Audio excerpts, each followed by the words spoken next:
it's me again. Tonight's bedtime story is the last story from Stories from Around the World for Little Children. This story is the most common of them all. It has even been made into a movie. I think this one is the best. Tonight's story is Aladdin and his magical lamp.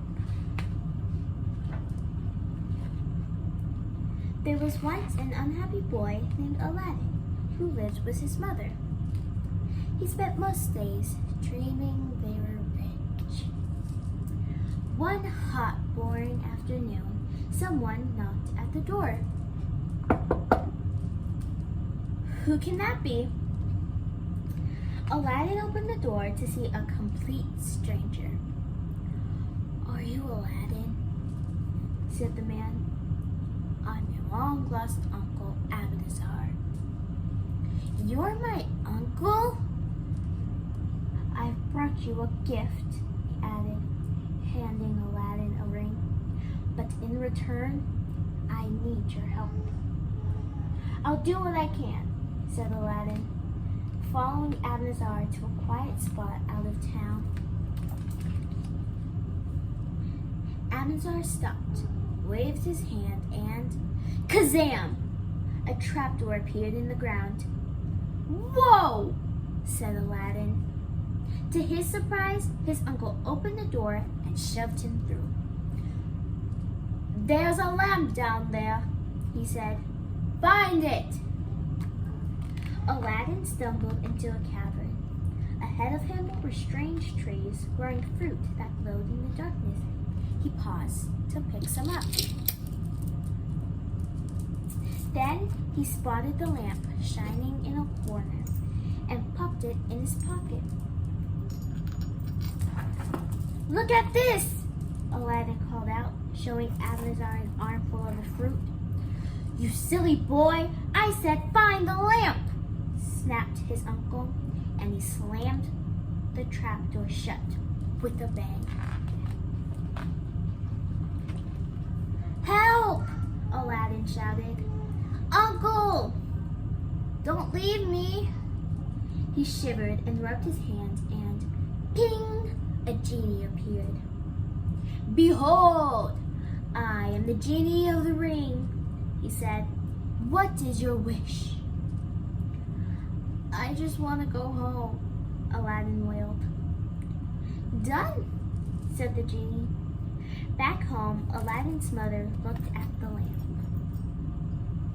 "We can sell this," she said, rubbing up a speck of dust. A mountain of stars sprayed into the air and whoosh! An enormous genie floated out. "Goodness me! I am the genie of the lamp," he said. "What's your wish?" Aladdin's mother was shocked, but she thought quickly. "Jewels!"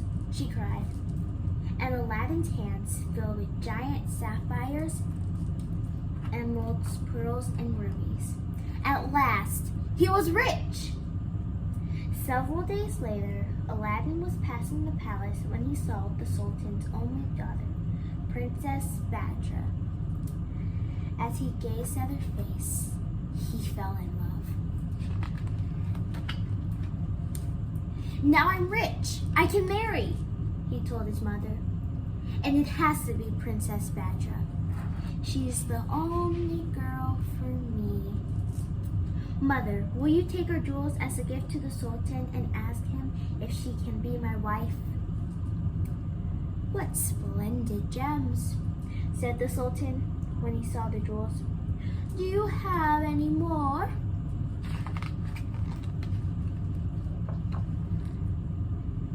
Hearing this, Aladdin went straight to the lamp and summoned the genie.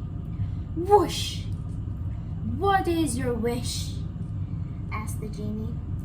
"Fill the Sultan's palace with jewels," Aladdin commanded. "Done," said the genie with a grin. The Sultan was delighted. "Your son shall marry Princess Badra tomorrow," he declared. Aladdin had just one more request. Whoosh!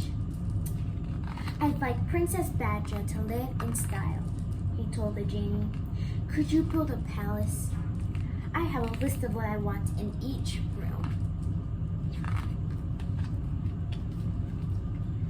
The royal wedding was held the very next day. 1,000 guests feasted, danced, and cheered in delight as Aladdin married his princess. The celebration ended with a grand procession carrying Princess Badger to her new home. Aladdin raced ahead to meet her, happy at last. But Abanazar heard about Aladdin's riches and wanted the lamp more than ever. So he went to the palace calling out, "New lamps for old!" Princess Badger didn't know Aladdin's lamp was magic. When she heard Abanazar, she swapped his lamp for a new one. The second he had the lamp, Abanazar summoned the genie. Whoosh! Take me, the palace, and the princess far, far away. Now!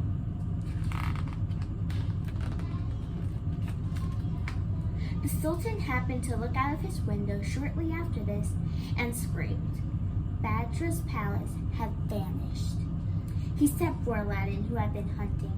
"Where's my daughter?" he shouted. "I don't know," said Aladdin.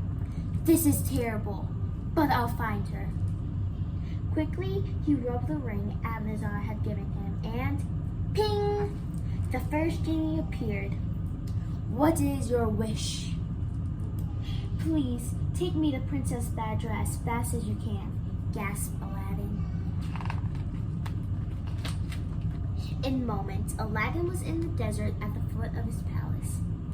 "Abanazar kidnapped me," Badger called down to Aladdin. "So I poisoned his wine, but now I'm stuck here." Aladdin thought of Badger tricking Abanazar and laughed. "Don't worry," he shouted. "I've come to take you home." With one last wish, Aladdin, Badger, and their palace were whisked through the air and landed back safely opposite of the Sultan's palace. In time, Aladdin became Sultan and had a son. Now he was truly happy. So the ring and lamp were placed in a drawer, and there the genie sits until they are needed again. The end. Thank you for watching and listening to this story. Make sure to like and subscribe to see what story